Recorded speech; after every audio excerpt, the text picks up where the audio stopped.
Can I get a ring or something? Oh, you didn't wear yours today? No, I forgot because No, maybe keep the nice one for yourself. Okay. Give me like a not nice glass. Actually, this goes better with your outfit, anyways. If you think so. I'm like, you know what? I don't have too much cool tone jewelry, like silver jewelry. Me neither. I want it. And so I'm like, I mean, nominal majority of their pieces are like gold. Nominal's so expensive. Yes, they are, but also like, but They I don't last. know. I lean towards gold. Okay. Yeah, because we've always just been told that gold it looks gold. good on brown skin. I do think silver also looks good. Yeah, it does. Depending on the cool tone.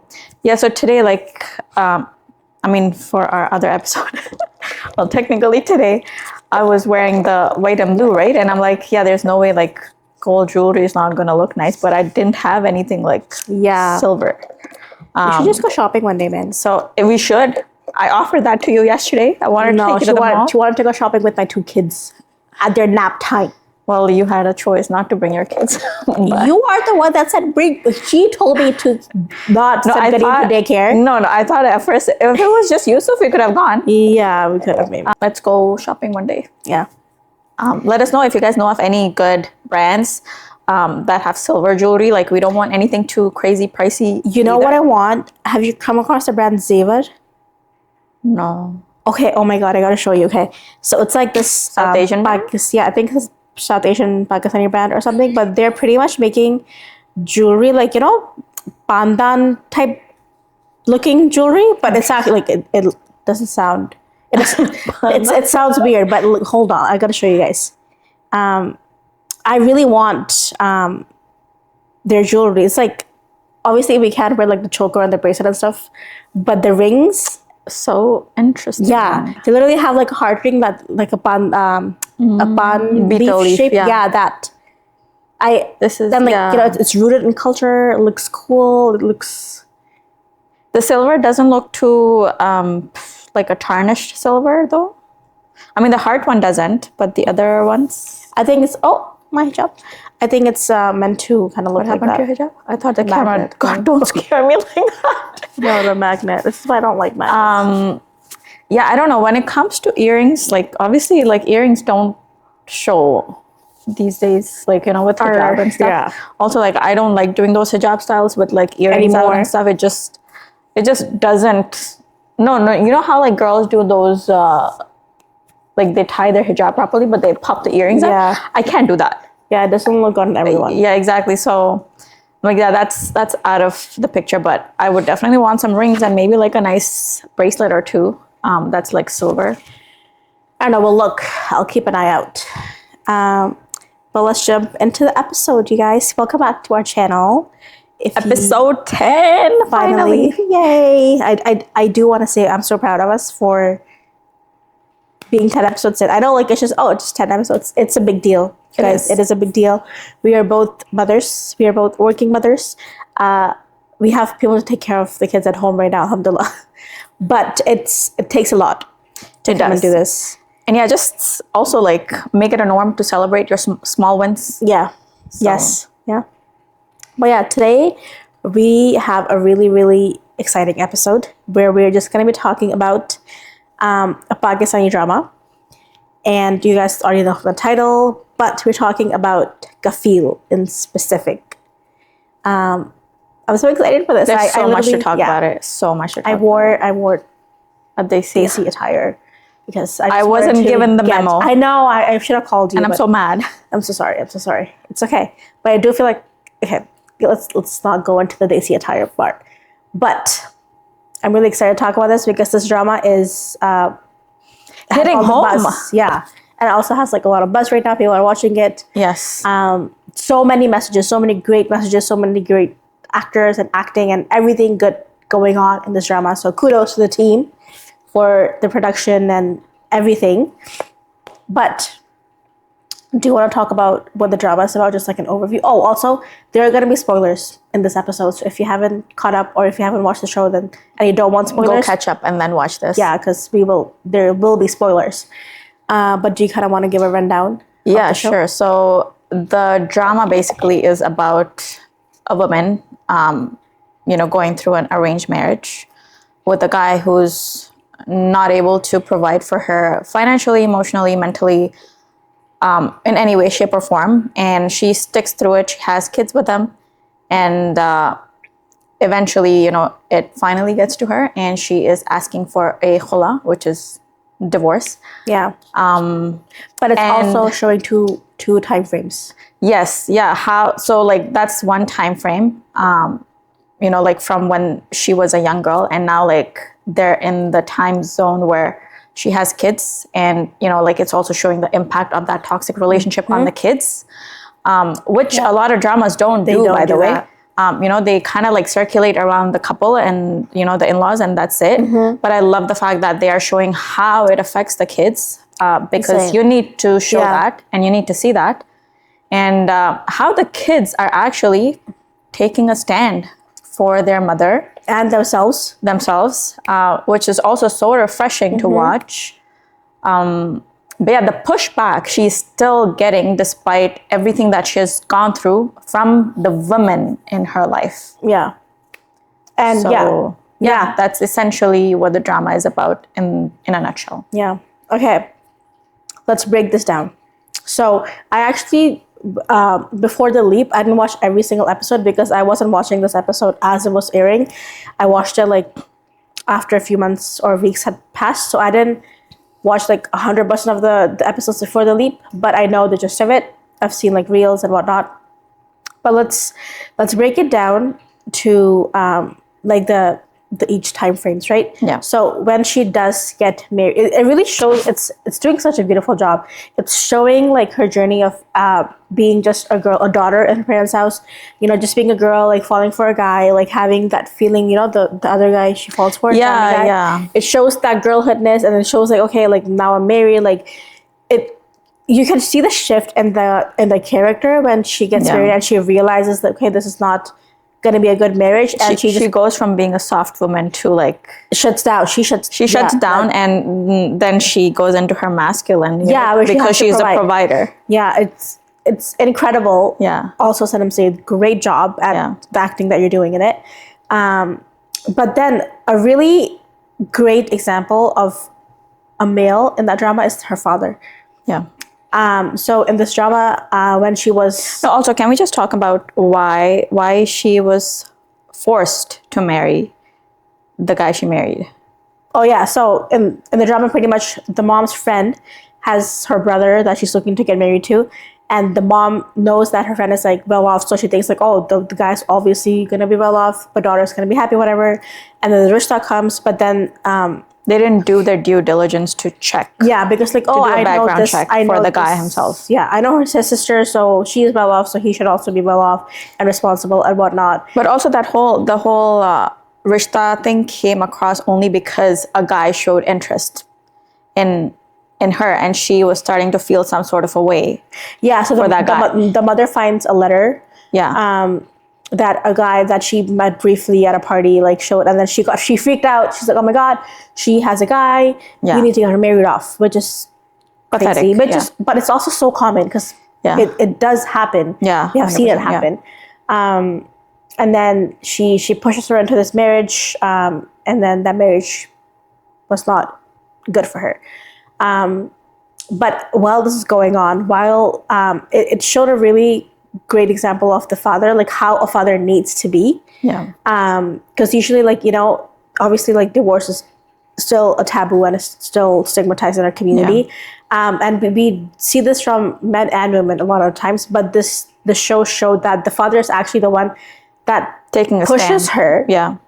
Like, he's literally like, starts the conversation even. Yeah. Yeah, I think he's the first one that actually even brought it up. Like, hey, leave him. Yeah. Like telling her, like, this is your self-worth. Like, if you're not going to make this decision for you, like, 10 years down the line, you're going to regret it. And like, he's really having that conversation with her. Because he sees, like, obviously, as a woman, like, you don't share everything with your father. Yeah. But she was sharing a lot of stuff with the mother, and he overhears. He does overhear. But he has that emotional intelligence to understand. Exactly. Yeah, exactly. To basically get a gist of what's going on with his daughter, right? Exactly. From what she was to what she has become, basically. Yeah. And just like seeing like how wrong they were, like how, the fact that they rushed and everything. Like he took that upon himself, like, hey, it's my fault that I didn't do my due diligence to really vet this guy out. And now you have to kind of suffer. But like, it could really happen, even if you do what the guy, or the guy could it could happen either way. But the fact that the father said, hey, just because you're in it doesn't mean you have to be in it. Yeah, exactly. You can leave. And he really like takes her to the lawyer. Like they're literally at the step of going to file for the khula, and then she starts to vomit. Yeah. You know what that means. God, man. Again, that's such a cliche. Yeah, or like at least they're doing a better job. I feel like in Indian dramas, the girl just faints left, right, and center. So she realizes like this guy's not gonna change. He's not providing. He's not good enough for me. And then she wants to get a khula with the support of her father. Her mother at this point was pushing back. And the daddy, I think. And the daddy was pushing back. Yeah, they're like, like, again, first of all, khandan mein kabhi kisi ka talaq nahi hua. And then second of all, like, she's a daughter, like she has to have sabr and she has to push through with it. Yeah. Like he's gonna change. He's gonna change eventually. Agar abhi nahi badla to bachchon ke baad badal jayega. Agar bachchon ke baad nahi badla to bachche bade hone ke baad badal jayega. It's just God, it's insane to me. No, also like while she is married, she realizes that he's having an affair pretty much, and he's always had this person. They just don't let him get married to that person because of whatever reason. But she is also living with that, when she goes to file for a divorce and then she gets pregnant. But then also let's talk about the decision of her to not go through with it because she was pregnant. Because I think I maybe have skipped that part. I'm not sure what the father's reaction was. I think they even show like, they just show like, oh yeah, she was pregnant, and then they kind of made the leap. Yeah, they made the leap, yeah. The father passes away. The father does pass away. The father, when they show the leap, it shows that the father is not in the picture anymore, unfortunately. So yeah, but I'm pretty sure they didn't show this part, but I'm pretty sure the father, like the way they show this character, would have been like, you can still leave him. Yeah, exactly. Obviously not while you're pregnant, because I think there's like Islamic ruling against it. But the fact that it's actually so insane to me, because think about it, like you're an unhappy marriage. This marriage is not going to be good, which is why you were heading towards a divorce. And then you realize you're pregnant. First of all, also address birth control. Can we do that? I think it's so important for people to, especially... It's not a thing, man.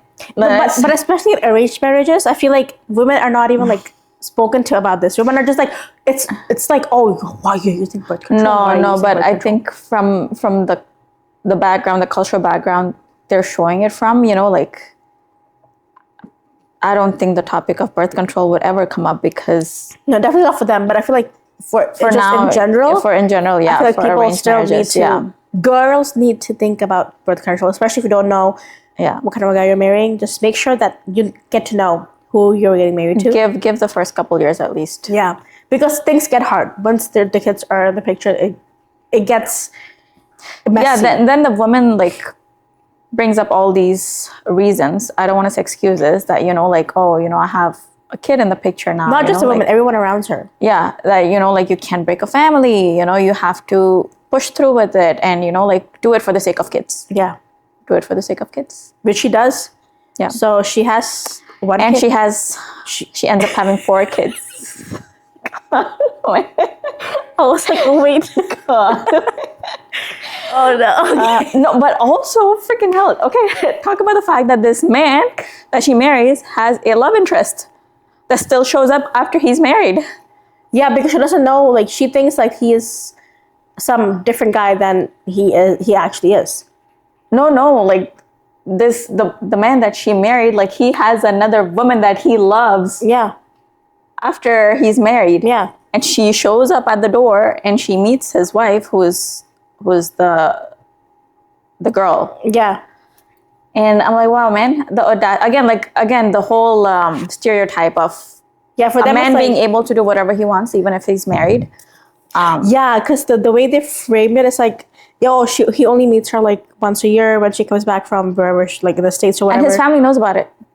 And actually, apparently, this is when before the love interest. When they first got married. Yeah. Okay. Yeah. So apparently, Asma's family rejected this because Jami's proposal because the guy wasn't doing anything. Yeah. you know, he wasn't where he was supposed to be. Yeah. And rightfully so, they rejected it, but the girl was still head over heels for this guy. Yeah. Loser. Crazy. Yeah, like girl, like she's anyway. So that happened. So she has the one kid, the second kid, the third kid, the fourth kid, and she starts pretty much being the man, like providing. Yeah. Because he's not providing. Like she was taking help from her family, but she does start to, you know, pretty much provide for her own family. And then now let's talk about the leap, the kids. So when the leap happens, a lot of people actually were not happy with it. Like, oh, why the leap? Like, show more of the couple, show more of that toxic relationship. Like, because that's what people we are have used to. seen, honestly, so much. It's been such a common direction before, but I think it's so Shout out to Misam, by the way. Yeah. The director, producer. Incredible. The fact, dude. Yeah. But which was also such an amazing drama that he did. But also showing that leap, like he realized, like, okay, but no one is looking at the impact that this has on the kids. Yeah. And he does that. Like the leap was so important. I feel like the drama wouldn't be where it is at. Yeah, exactly. The storytelling wouldn't be as strong if the kids weren't involved. It would be any other story that we have watched in any other drama, basically. So yeah, like after they take the leap, they show how the kids are growing up in this house with a father who's not providing. They know their parents aren't happy. They're not a happy couple. They kind of live in this panic mode always, like, oh, when is the next fight gonna break out? Like, you know, all that stuff. The traumas that he himself has put his kids through. Yeah, and it shows that, and because I think it was important for the storyline to show that, because at the end of the day, she does take the stand to, okay, yeah, I'm gonna leave you, because the kids had a big part to play in it. Yeah. Because she's like, I can see how this is affecting kids. Yeah. And also because like he choked her, kind of a thing. Yeah. Right? Yeah. But that was her last straw. Not her kids telling her, like, because it shows that her kids have been telling her, leave him, leave him, leave him. Yeah, no, even after the whole incident where, you know, like she sees one of her kids, like the traumatic effect that it has on the kid. Yeah. And the way the kid was breaking down, the nervous system broke down, literally. Yeah. Even that didn't give her the push to be like, okay, you know, enough is enough. Like, this is it. I'm going to leave. Yeah. Like, it came to a point where, you know, he literally had to physically assault her. And then she's like, okay, you know, like, I'm not going to take this anymore. And that also, she has a friend, one of her best friends, who went through domestic violence in her marriage, and then she filed for divorce. And now, you know, like she talks to her, like she talks through her in this, in these episodes, like, hey, you need to leave him. You're not happy. Like, you know, you deserve more. Your kids deserve more. That also has a part to play. Like, you need someone, you need that support. You need to hear that from someone, but like, this is not okay. Yeah. This shouldn't be like this. Validate you, right? Yeah. Because the entire time her mother did not validate her. Her mother just kind of like, okay, you just gotta stick through this. Yeah. But yeah, so she finally like decides to take the Khala. You caught up with the episodes, right? Yeah. Dude, okay, so there were a couple of things in the past episodes that really stuck with me. One was like when she decided to like, okay, I'm just gonna go back to him because he puts a condition in place when his older daughter is finally getting married to a nice guy in a nice family. And for him to be able to attend his own daughter's wedding, he puts a condition in saying that she needs to come back to the house, like his wife needs to come back with the kids for me to attend the wedding, which is again, BS. And the reason was not because, oh, I need them. It's because like I need to survive. Like the house is a mess. Because clearly he's not doing good for himself. And she does decide like, okay, like I will come back. And that's where the kids, like they all come in. Sorry. Allergies. The youngest daughter, she comes in and she literally talks about like, but do you not like us being happy? Do you not like us feeling safe? And you know what she talks about, like, mujhe panic attacks nahi hote. Like I don't wake up in the morning, I to like screaming in the house, like, you know, like my nervous system, pretty much saying my nervous system is regulating. I am not waking up to. Do you not like that for us? It's like we don't want that life. You're literally saying we don't want that life. Can you please not take us back there? And that really, that was kind of moving for me. Also the fact that the son is like, even if you want to go back, I'm not gonna let you. And also shows how the kids had to mature at obviously such a young early age. Because the parents were not. So they're And literally that talking. drama, God, I'm telling you, I'm sure it hits home to a lot of you guys out there. Yeah, insane. God, man, it's like you're showcasing your story. Because this is a reality for like Yeah, a lot of South Asian homes, a lot of South Yeah. Asian marriages and families. And one of the other things that really triggered me the wrong way was when she does file for the khula and the khula does get accepted. We'll go back to the God, that scene was incredible. yeah. Like, We'll go back to the actual case and the lawyer a bit Yeah. first. But then where she calls her mother, she's like, "Amma, like khula ho gaya." Yeah. And then the mom starts bawling and saying, "Ye hamare khandan ka pehla khula hai." Oh. yeah, I felt like punching her face at that. My God, I'm like, Yeah, girl. and I'm so glad that she wasn't on the phone to hear that. Yeah. but Subak was, Yeah, which is but the son. also, yeah, the fact that he hears that and he's like, and it's not gonna be the last one. Yeah, He he's going to be literally like says- every other girl who's going through a shitty marriage is going She's to gonna use leave. this as an Yeah. example to leave. And that was like So thinking liberating about- to hear. Yeah, thinking about that scene gives me goosebumps. Another goosebump scene was when he's sitting face to face with his father. After like after they know like the monster come back because the father put this condition in place, and he's sitting face to face, and he's like, like even if she wants to come back, I'm not gonna let her. I'm not going to let her come. And then there's this thing that he says. He's like, oh my god. Oh my god, there's like the whole dialogue back and forth was incredible. Where he's like, oh, you couldn't provide for her, you couldn't do this for her, like you can at least give her a divorce. Like Yeah. there were so many like great things being said, and the entire scene was just so iconic. Yeah. Where you could see like the emotion on the kid's face, like he was nervous. Like, he does realize that, hey, like I'm just a kid, but I have to take a stand for my mother because she's too weak to do so. Yeah. So he comes and he does that. FYI, it's also 24 years into their marriage now. Yeah, it's insane. Can we talk about the court scene where the lawyer is finally at that point where she has to make a decision? But that scene was just incredible. Yeah, so he doesn't show up to the hearings, and the lawyer, who's a young woman who had just gotten married, she calls her into the chamber, and she's like, hey, like pretty much tells her the reason why you want to get a khula is not valid. It's not strong. Yeah. So the reason, obviously, why she wants to get a khula is because the man wasn't the kafeel, the protector, provider, maintainer that Allah has intended him to be. And when we say protector, provider, like we don't just mean financially. Yeah. And the first response from the lawyer, who's a young woman, newly married, is that, but you have stuck through with him for 24 years. So this is not a valid time and reason for you to just bring this up now when you have already like dealt with it for so long. So just deal with it for the rest of your life, basically. Yeah. And then that the whole scene where she talks about why it's completely okay for you to leave, because like you don't realize how important it is for a man to be the kafeel. Yeah. Right? Like it's pushed down upon so much that, okay, like if he's not doing this, if he's not doing that, it's okay. Yeah. In our society. But again, like the fact that she mentions that agar wo paise bhi nahi deta to theek tha. Yeah. But like meri izzat to karta. मेरा ख्याल तो रखता. मेरा ख्याल तो रखता. एहसास करता, like मेरी कुर्बानियों की कदर करता. Yeah. That just, I cannot get that out of my mind, That just, I'm like, oh my God, can we say this louder? Yeah. Because this is what the premise of a marriage is. Yeah. If you can't protect your wife financially, mentally, emotionally, also like grow with her spiritually, like, what's the ground that you're standing on? Why? What's your foundation of a marriage? Yeah.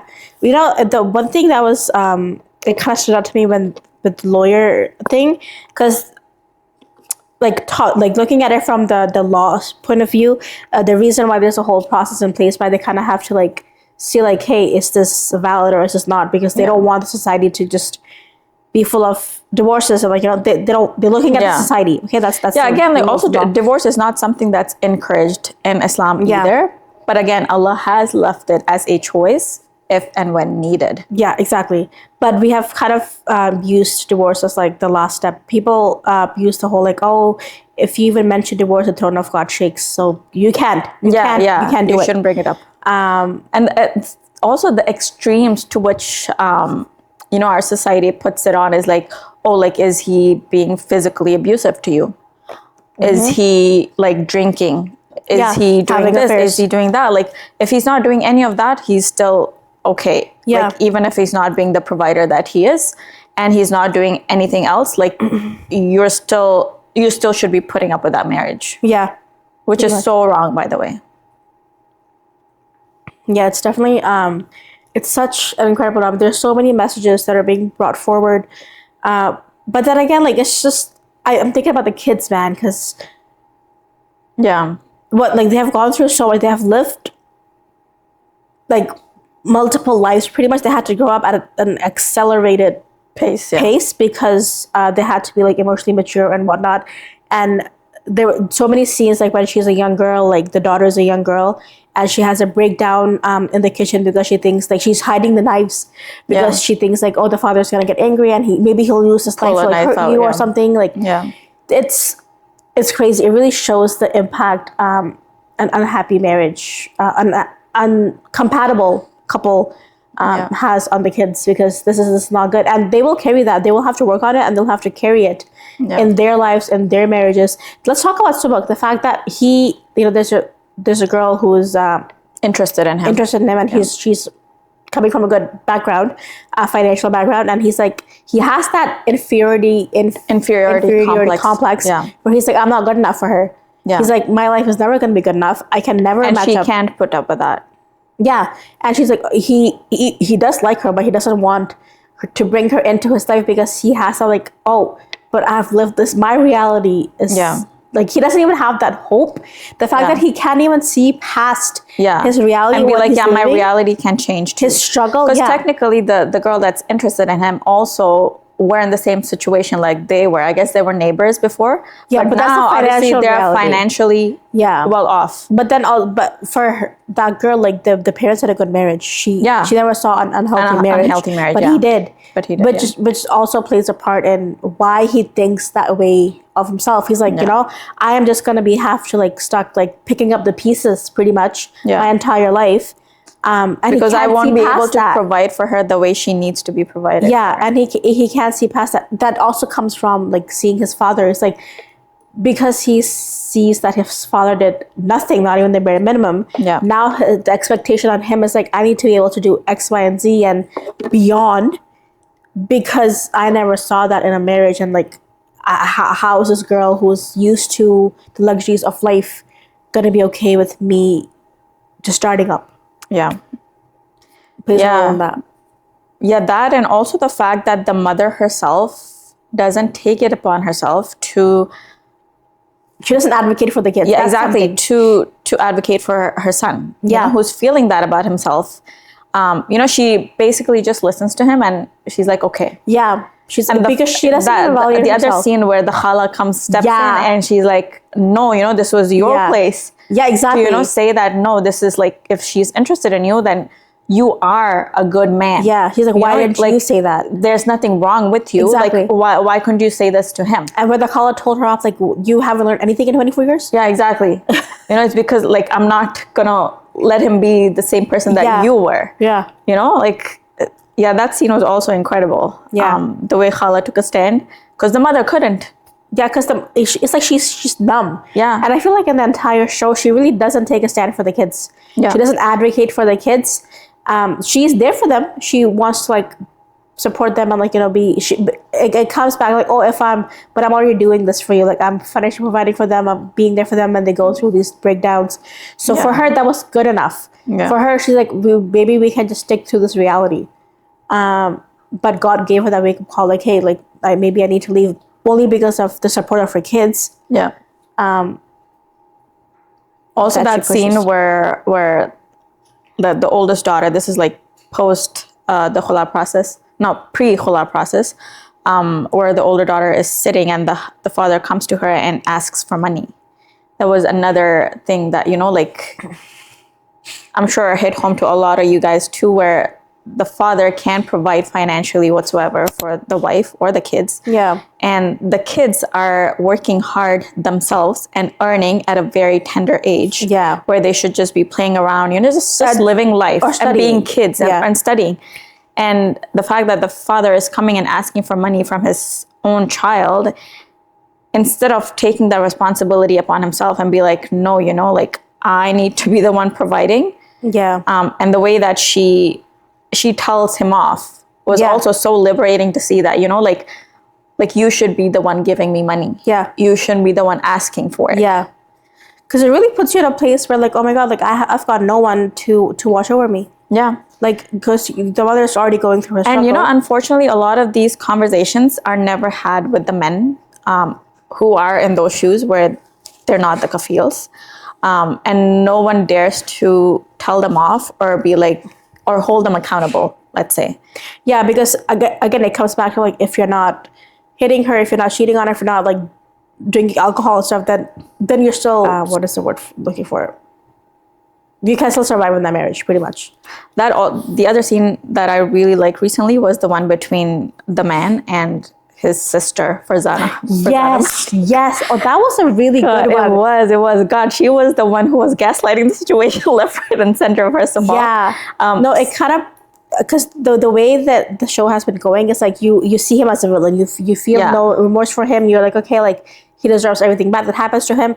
And then the way the director shifts the perspective and makes you feel like, oh, maybe we can feel for him a little bit. Yeah. So we're essentially like, like he was never put in those shoes to be responsible because he was the youngest of all siblings, and all his older siblings were living abroad in America or Canada, and they would just send money to him, and they essentially just asked him to take care of the old parents. He says that he wasn't even given that opportunity to be the young adolescent that he needed to be, just to hang out with friends, going to school, studying, and this and that. Have friends, like they just dumped that responsibility on him and be like, okay, we'll give you the money, you just stay put, kind of a thing.